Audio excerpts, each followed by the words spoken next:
Hi everyone, how are you? I hope you are all doing well. So in today's lecture we are going to solve question number 17 of section B और इसमें ये question 2 marks का है। Question में given है that the amplitude of the magnetic field of a plane electromagnetic wave propagating along positive x-axis in vacuum is 510 nanotesla kk and its angular frequency is 60 into 10 to the power 6 radian per second. Write the expression for the electric field.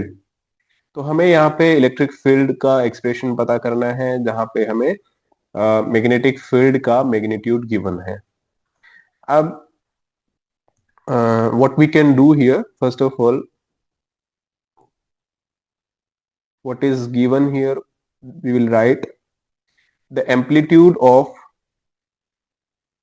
it is given that the amplitude of the magnetic field, magnetic field का जो amplitude है वो हमें given है magnetic field, that is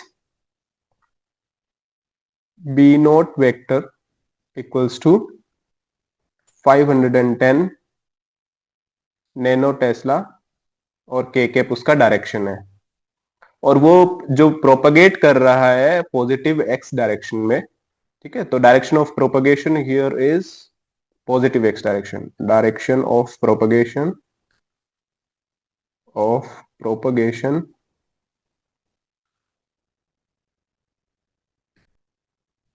propagation is positive x. ठीक है, तो positive plus x cap हम बोल सकते हैं इसको, या फिर आई कैप बोल सकते हैं, दोनों करेक्ट होती है। अब 510 नैनो टेस्ला है तो उसको हम सबसे पहले लिखेंगे एग्जैक्ट इसका वैल्यू कितना होना चाहिए। So B not vector equals to 510 nano means 10 to the power minus 9 tesla और डायरेक्शन है के कैप। ओके, इसको थोड़ा सा आगे और सॉल्व करेंगे तो it is B not vector equals to 5.10 into 10 to the power minus of 7 tesla K cap. और साथ में यहाँ पे एंगुलर फ्रीक्वेंसी भी गिवन है। एंगुलर फ्रीक्वेंसी किस तरीके से गिवन है, angular frequency is such as omega equals to 60 into 10 to the power 6 radian per second, radian per second इसका वैल्यू है। ओके, तो यहां से एक चीज हम पता कर सकते हैं कि what is the propagation constant. अब प्रोपगेशन कांस्टेंट कैसे पता करेंगे, सो वेव प्रोपगेशन कांस्टेंट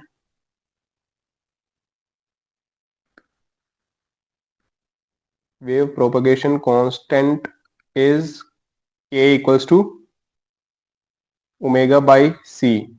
अब यहाँ पे ओमेगा बाई सी लेने का मतलब क्या है, क्योंकि हमें पता है कि जो स्पीड ऑफ लाइट वैक्यूम में होती है उसका value 3 into 10 to power 8 metre per second square जो होता है वो C equal to omega by K equal होता है अगर वो वैक्यूम में ट्रैवल कर रही है।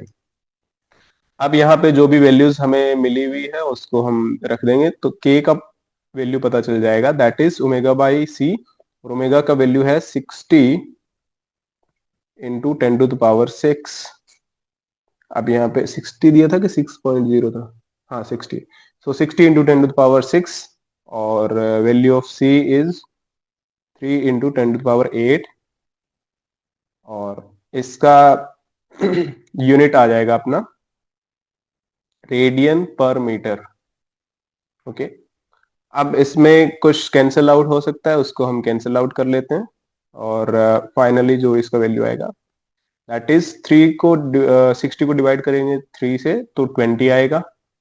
सो इट इज 20 इंटू, अब 10 टू द पावर 8 है, ऊपर जाएगा -8 होगा तो 6 minus 8 is -2, so it is 20 to the power -2 और रेडियन पर मीटर, या फिर आप इसको बोल सकते हैं 0.2 radian per meter. So this is the wave propagation constant here. Now the amplitude, okay, so the amplitude of the electric field, वो कैसे पता करेंगे? उसके लिए हमें यहाँ पे एक सिंपल मेथड लगाना पड़ेगा. Wait a second. ओके, क्योंकि हमें पता है कि अगर मैं एम्पलीट्यूड के मैग्नीट्यूड की बात करूं, magnitude of the amplitude of electric field is E naught equals to C into B naught. अब बी नोट का वैल्यू गिवन है और सी का वैल्यू हमें पता है, तो उससे पता चल जाएगा अपने को ई नोट का वैल्यू. सो सी इज 3 × 10⁸ और बी नोट का वैल्यू है 510 × 10⁻⁹ और ई नोट का यूनिट क्या होगा? न्यूटन पर कूलम, क्योंकि ये इलेक्ट्रिक फील्ड से रिलेटेड है, amplitude of the electric field है, that is why it is newton per coulomb. Okay, अब यहां से ई नोट का जो मैग्नीट्यूड आया है, दैट इज, अगर इसको 3 से मल्टीप्लाई करेंगे तो डायरेक्टली अपने पास आएगा 3 × 1 = 3 एंड 5 × 3 = 15, 30 इंटू 10 का पावर -1 बचेगा यहां से, -1 Newton per coulomb.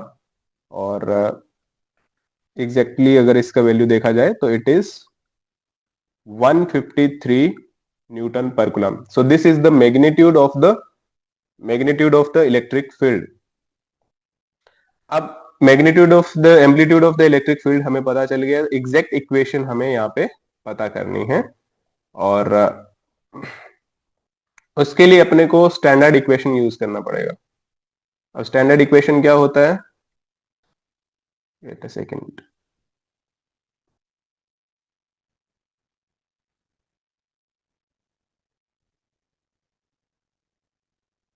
So the equation of electric field is E vector equals to E naught vector sin omega t minus K x. ठीक है, माइनस ऑफ के एक्स क्यों है? क्योंकि यहाँ पे गिवन है कि जो इलेक्ट्रोमैग्नेटिक वेव है वो पॉजिटिव एक्स डायरेक्शन में मूव कर रही है. अब इसमें हमें ओमेगा की वैल्यू पता है, के का वैल्यू पता है और एक्स यहाँ पे वेरिएबल है और टाइम भी वेरिएबल है. अब ई नोट वेक्टर का हमें डायरेक्शन पता नहीं है, तो उसका डायरेक्शन कैसे पता करते हैं?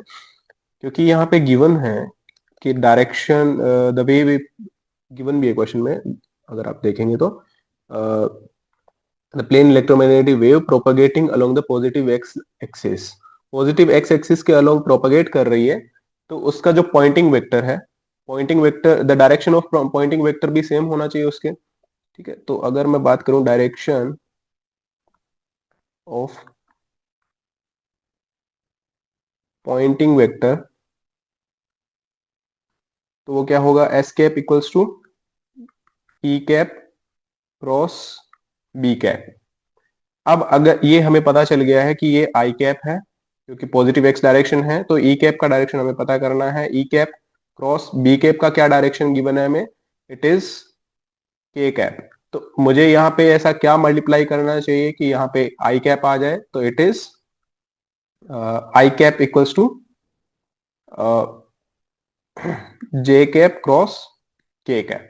That is why we can say that the direction of the electric field the direction of amplitude of magnetic field electric field is j cap along the j cap. तो यहाँ पे अपने पास इलेक्ट्रिक फील्ड का expression आ जाएगा E vector equals to E naught j cap sine of omega t minus K x.